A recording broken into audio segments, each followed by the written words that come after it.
Hi, good morning, everyone. How are you? My name is Dr. Manuel. Uh, I'm a PhD. I have PhD in information science from Jimma University, and I'm teaching in Jimma University plus other private university colleges. Basically, today I come here to share with you some issues that are related with the literature, especially in your master's thesis, because most of the students they are asking about what does imply and then how to conduct literature review. As you see in the screen, there is the reviewing the literature or literature review, or there are different issues. But the first thing is when we are talking about literature review, in literature review there are two things. The first one is conceptual literature. The second one is empirical literature or related works. Because the conceptual literature, it gives you the concept or to understand the area, but the empirical literature is basically it's critical to identify the gaps or research gap that you are going to cover in your study. So let's move on to some issues, and then we might have other parts to come up with different details. When we come to the core issues, we will see what does mean by the literature. That means the one that I try to mention, and then we will see the function of literature, then steps of literature review. Basically, in literature, there are a number of functions are there, or there are a number of issues that will be critical for the students or somebody who is reviewing the work. The first one is it can bring clarity and focus to your research problem, because when you're writing the research problem, the first thing is you should have the literature gap. That literature gap will be identified from the areas who conducted what and what they said about the topic that you are going to cover.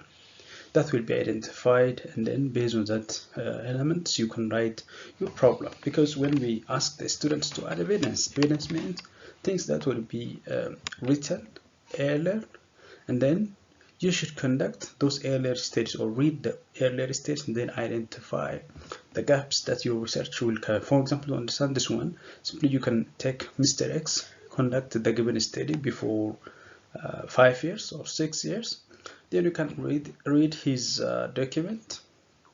Then you can identify what he haven't covered. Then you can also read Mr. Way's work, and then you can identify what factors he covered and what factors he haven't covered. So the things that are left by the previous studies will be one of the research gap that your research should focus on. So literature review is critical for to bring clarity for the research problem or the gaps that your research focus on. The second critical issue is improve your methodology. That means you can understand the methodology of the research. That means it's not simply the methodology of normal research. That means how somebody conducted the research, and then what are the methods that they follow to conduct research. Basically, it can inform the individuals to come up with some kind of issues which can support them to conduct or solve the problem. What kind of procedure they followed. For example, for some of the study, descriptive research method might be good. So who used descriptive research method, how they used. Then you can understand their work, and then you can adapt that, because methodology is methodology, so we cannot bring new methodology. Sometimes if you don't conduct specific study to come up with new research methodology, so we can use this scientific method, or to use a method you can understand from the literature review. The other issue is it can broaden your knowledge base. That means to understand this one simply you can, for example, in current situation, if you're going to conduct the given research on e-commerce, you don't know about e-commerce, or you might have little knowledge about e-commerce. So that to understand e-commerce, you should review, you can read books, you can read different issues from different countries perspective, different sectors. Then you can understand e-commerce, so you can broaden the knowledge, because you are becoming a professional or somebody who is going to provide or come up with some kind of insight about the topic, so that it can broaden your knowledge how to conduct, because you know the area more than examiner or advisor or anyone, because you read the area, you investigate the area. That means I'm not saying that advisors may not have the knowledge, but they have knowledge. But you can look then recent issues, deep issues on the given topic. The other one is contextualize your findings. Basically, in a related work part, maybe you can look different works which are related with your study and then show the gaps. But in case of contextualizing your finding by using the literature, you can compare your finding with other findings and the discussion part of your study to make or to show the originality of your work. This is where we need the literature review, because by the way, literature review it's a kind of continuous process, starting from the title page selection or the topic selection up to the final report writing. We need literature because things are interconnected, so we can find different elements from different literatures. Then we can use them in research as a kind of evidence to show the originality of our work, or to show the difference between your work and then the previous work. We need a kind of literature. The other element is the procedure for reviewing the literature. What are the procedures that we should follow? There are 5. The first one is you should search the existing literature. Existing literature in your study area, especially if you select the given topic, focus on the topic, then your research questions. So based on the research question, you should look for the existing, basically the existing literature. They may be published or unpublished, but it's better to focus on the published journals because they can give you information about based on scientific evidence. Unpublished, like for example a thesis in the given college, maybe somebody conducted a study, then they can shelve it. That is simply the unpublished literature. Published literature means it's a kind of literature that passed through the peer review process and then published on the journal, which will be shared with global scholars or internationally shared for others to read.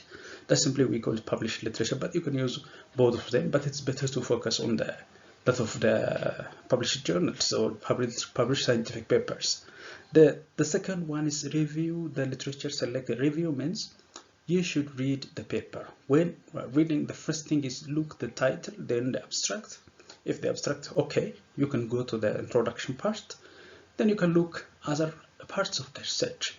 Or maybe if it is to investigate or to find out the gap, you can look at the discussion part or the finding part of the given study, and then you can find something that can go with your finding or indicate the literature difference in your study and the previous study. The other one is develop the theoretical framework. Basically, theoretical frameworks is a kind of content that you are going to cover on your study. Also, you should come up with a kind of content which will be written, and then you should have a kind of subtopics in the literature review which will be related with your research question or your research topic. Then you can finally develop the conceptual framework. When we say conceptual framework, basically conceptual framework is based on the empirical literature or related works, because here you should show the factors, and then you can indicate the effect of the factors on the other factor. Basically, in the conceptual framework, most of the time the individuals indicate the issue of the dependent and independent variables. Sometimes they can define the hypothesis, or relate the hypothesis, so that in developing conceptual framework, it might be present by using charts or figures, but it should be informative because it is a foundational element which can support you to conduct a given study.